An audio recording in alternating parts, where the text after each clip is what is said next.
probably can't see it, but the moon is starting to eclipse right now. Won't be able to catch anything with this camera.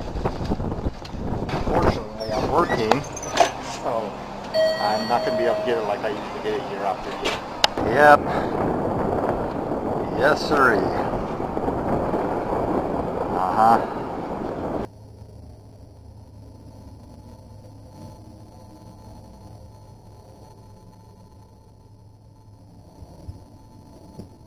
Christmas time, ho ho ho. I developed two flats, one on my spare and one on my my front tire, and so I needed to get those changed out.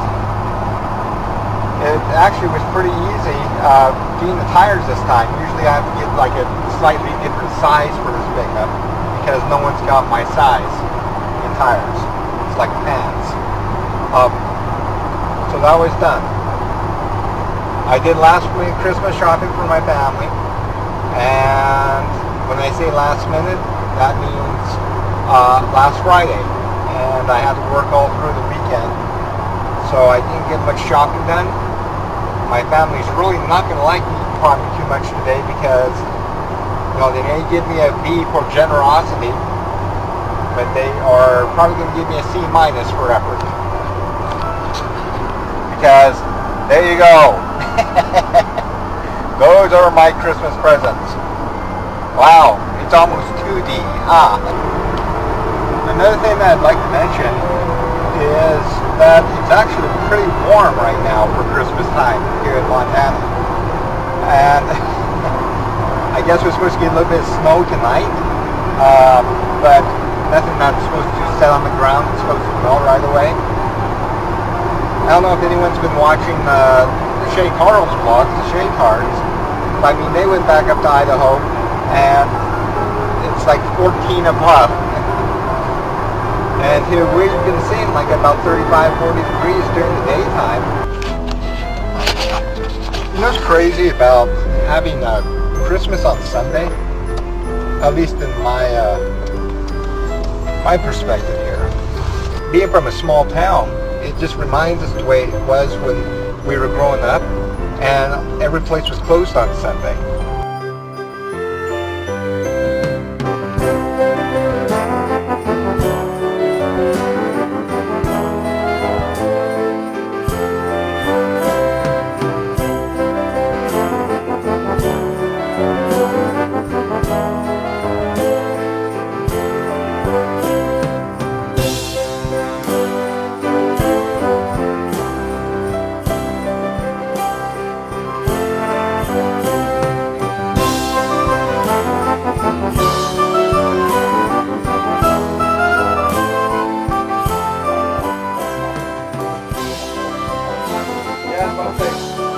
Now, if it was me, I'd be like, oh, utility pump, cool.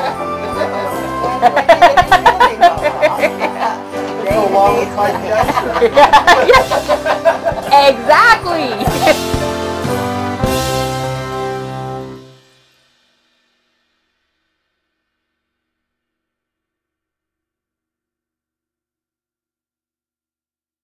I'm traveling here at like 4:35 in the morning.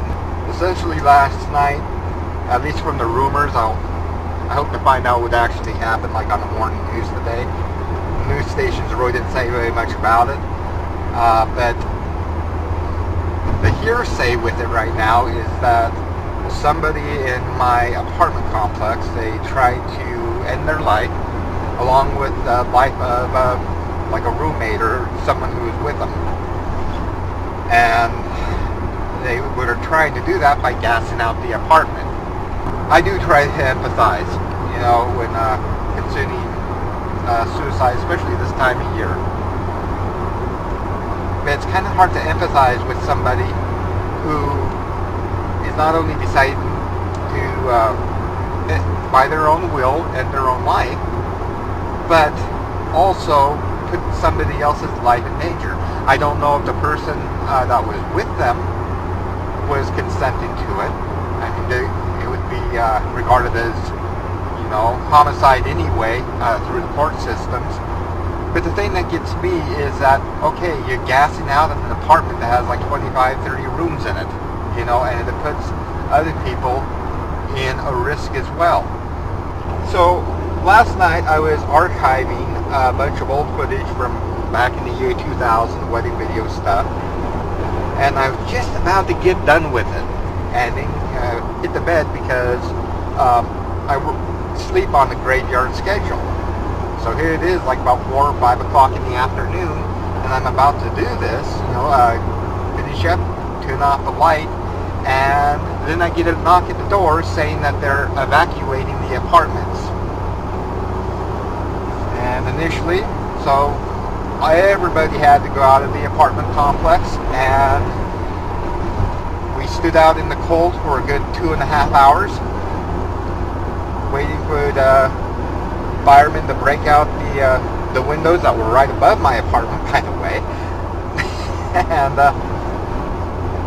make sure that there was the gas leak, get the company over there, inspect the place, and then they let us in back about 7:30 at night. Which brings me at where I am now.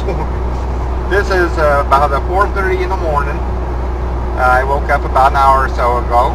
I finished up the project, you know, finished up the archiving, and then I went into the shower room, and there's no hot water. And why is there no hot water? Because there's a problem with the gas line upon the inspection that they did previous night, where they couldn't turn on any stoves. Well, it looks like they couldn't turn on the water heater either. So I'm going up on the hill here, and I'm going to get a trucker shower. It's probably cost me about $10 to get clean. What a heck of a day, you know?